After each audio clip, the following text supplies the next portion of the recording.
A novel entitled The Secret Life of Bees by Sue Monk Kidd was written and published in the early 2000s. The story is set in mid-1960s with the intrigue and injustices of America's Deep South bubbling up everywhere throughout this book. Bees, seemingly on the periphery of this storyline, are really central, at times acting as agents of memory, then beckoning guides through the maze of human emotion and longing. Today, the unassuming bee commands attention in a very different way. We're aware of how perilously close the pollinator bee is to extinction. On a strictly monetary level, one variety of bee, along with other pollinators, are considered the most productive agricultural workers, contributing more than $500 billion a year to global food production, according to Ohio State's Department of Entomology.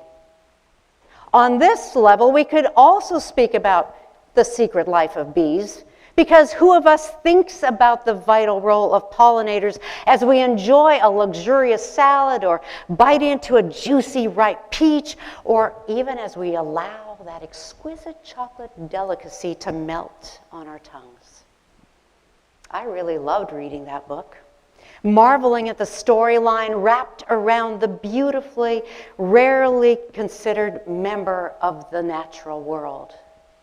Or as Bill Plotkin, depth psychologist and wilderness guide, would say, a member of the more than human world. If we take these small, industrious gold and black beauties for granted, how many other wonders of the world pass us by unnoticed? And in that inobservance, what have we missed learning about where we live, about who we are, and about who Creator really is? All of this week at least, we can ask ourselves what, if anything, we know about the secret life of trees.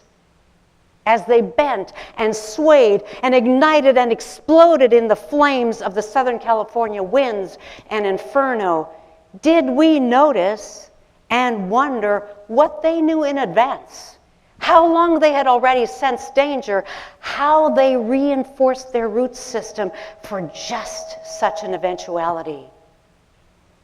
Or whether we this morning will roll our eyes at that possibility.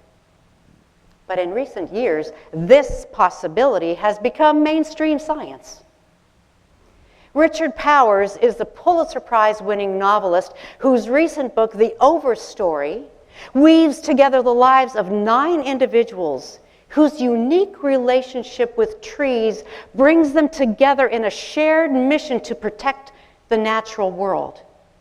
The book is a testament to the beauty, the complexity, and interconnectedness of life on the earth, focusing primarily on forests and their profound influence on humanity.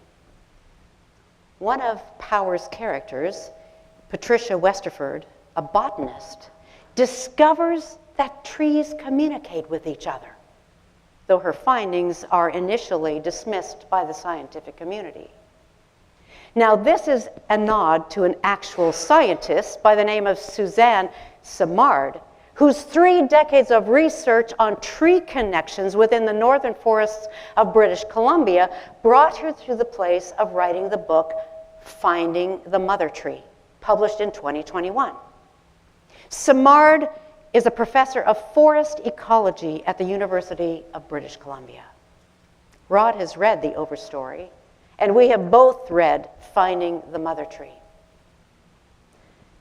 So why is this kind of information important, especially coming from a non-scientist, mystical, prophetic, poetic, whoever?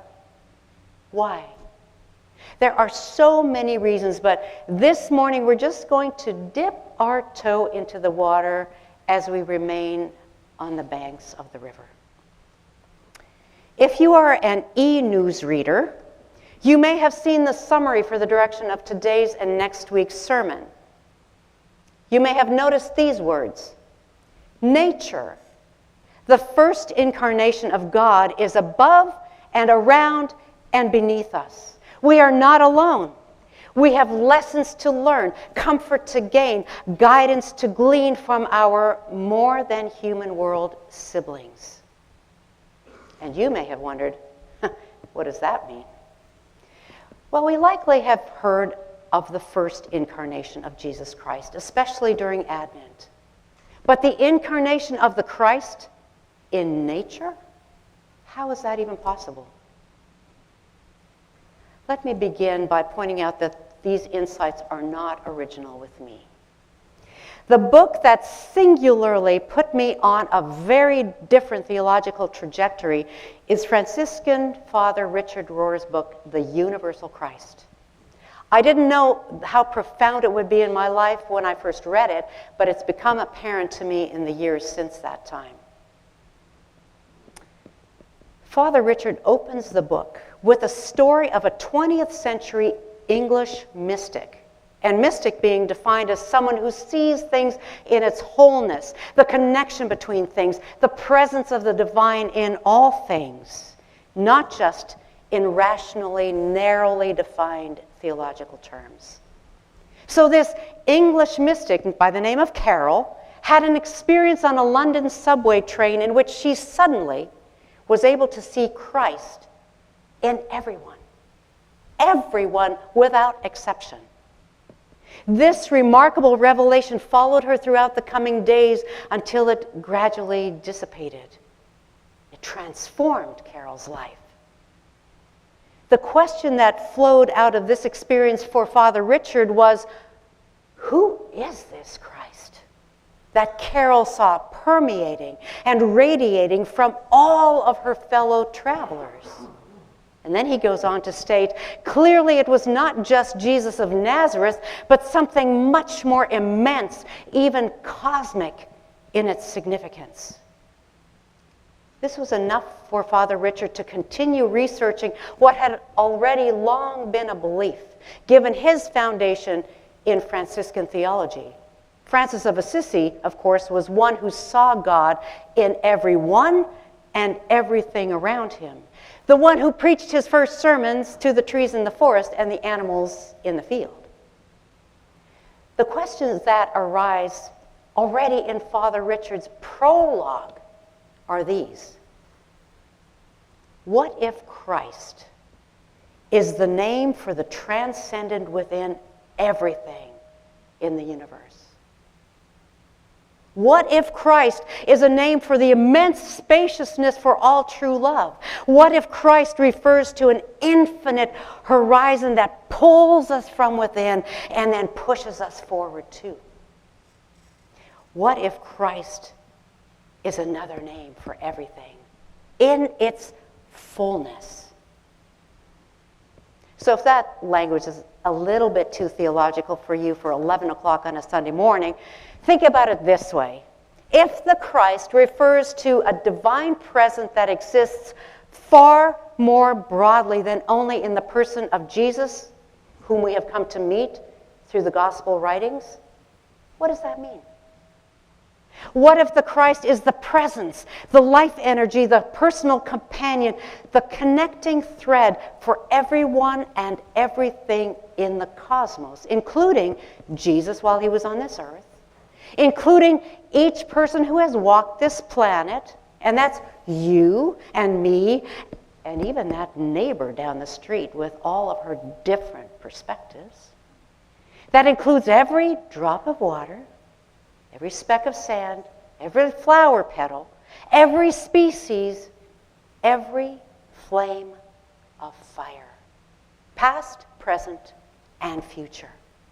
What if? This is not a belief that everyone and everything is divine, but it is that everyone and everything contains that same mystical, cosmic spark of life that is the Christ. If this is a big stretch for you, I get it. It's taken me quite some time to be able to even wrap my head around that, but more importantly, to begin to see what a difference it makes to my faith, how I live in and view the earth, and how I come to terms with the immense and beautiful diversity on this planet, human and more than human. This understanding helps me be much more inviting. It also illumines the connecting thread between faith and science, humanity, ecology, and so much more. If we as followers of the Christ want to deepen our understanding of the intersection of faith and our world, in my estimation, this understanding of the Christ is an important step. Let's take that one step further and bring it into the psalm that Michelle read for us. Does an understanding of the cosmic spark in all things not give us a completely different view of everything? Does it not change our connection to the fires of Southern California, including human, vegetation, and wildlife affected and destroyed? And closer to home, does it not inform our view on covering more of the earth with cement and pavement and parking lots so that we can drive and live and shop more conveniently? If we want to understand our scriptures, which are largely nature-based in metaphor and in foundation, then our understanding of where we fit in this cosmos will lead us to different outcomes. That is, different actions. If the life of a faithful follower of God is compared with the life of a tree, we cannot know the theology of what's required of us without knowing the metaphor on which this requirement rests.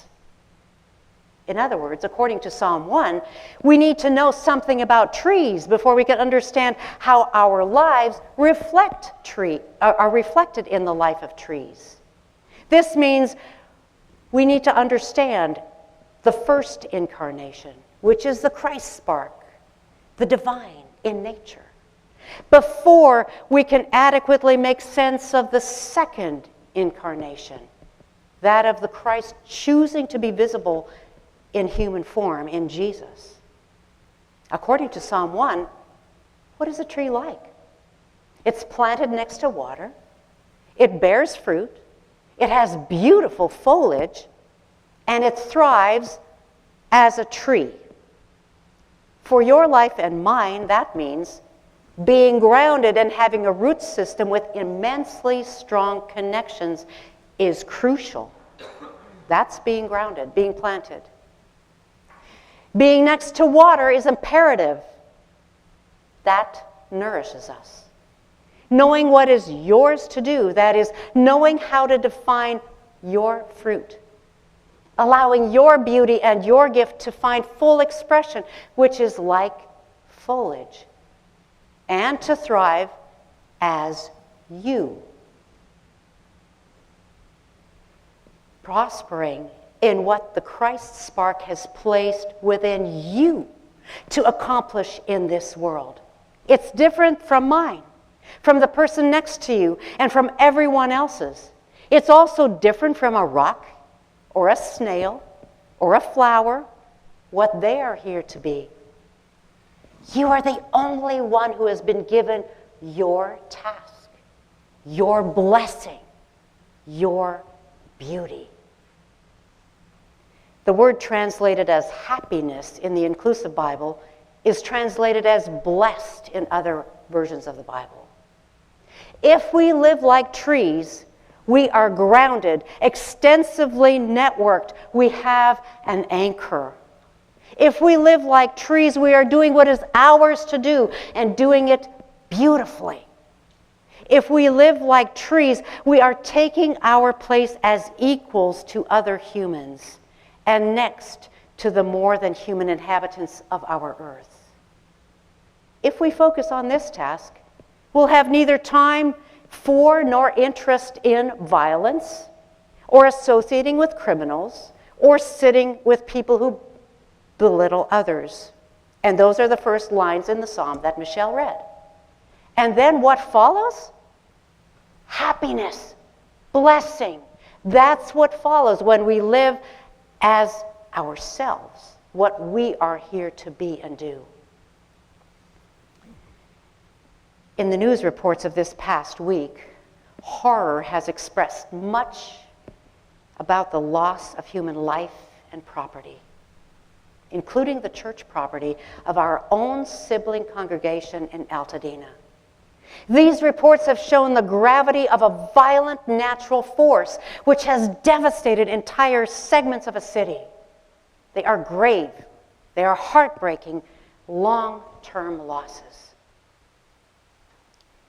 There have been fewer reports about the complete reconfiguration of a landscape and an ecosystem, and the countless wild lives that have been lost, the more than human creatures. We cannot be unaware of the depth of connection within the natural world. Our own collective children and grandchildren's survival in our world is not the only thing compelling us to fight climate change. Our more than human earth-dwelling siblings are choking. They are burning. They are being run over and paved over without much thought. And each carries the Christ spark. We may have missed learning about what lives around us, about who we are in this environmental web, and about who Creator really is. But we can change that. It is never too late. This morning, we've heard from Scripture. We've heard from scientists. We've heard from novelists. We've heard from our own young theological philosopher, from our very own poet. And now we will close with the words of another poet. All of it fits together as a beautiful story. What Can I Say? By Mary Oliver.